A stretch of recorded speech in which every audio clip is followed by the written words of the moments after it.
Il s'agit du projet de loi portant ratification de l'ordonnance du 17 janvier 2025 portant modification de certaines dispositions de la loi organique du 21 mai 2015 relative aux lois de finances et à l'exécution du budget, du projet de loi portant ratification de l'ordonnance du 20 février 2025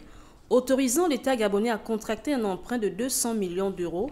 auprès de la Banque africaine d'import-export Afreximbank, et du projet de loi portant ratification de l'ordonnance du 22 janvier 2025 autorisant l'État gabonais à contracter un emprunt de 150 millions d'euros auprès de Cargill Financial. Pour ce qui est du premier texte, le membre du gouvernement a dit ceci.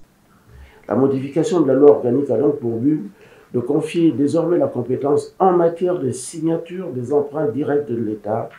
et des garanties ou aval au ministre chargé de la dette et d'être conforme à la législation en vigueur en République gabonaise puisqu'elle entraînerait modification de la disposition relative de la loi des finances. Quant au texte lié à l'emprunt auprès du partenaire Afreximbank, le ministre Charles Mba précise. Le projet de loi portant ratification de l'ordonnance numéro 11 PR-MC-PD du 20 février 2025 autorisant l'État gabonais à contracter un emprunt d'un montant de 200 millions d'euros auprès de la Banque africaine d'import-export Afreximbank. Cet emprunt est destiné au financement des projets d'infrastructure approuvés par le Programme national de développement de la transition PNDT. À l'issue de cette audition, les députés de la transition ont exhorté le ministre des Comptes publics à une utilisation rigoureuse de ces emprunts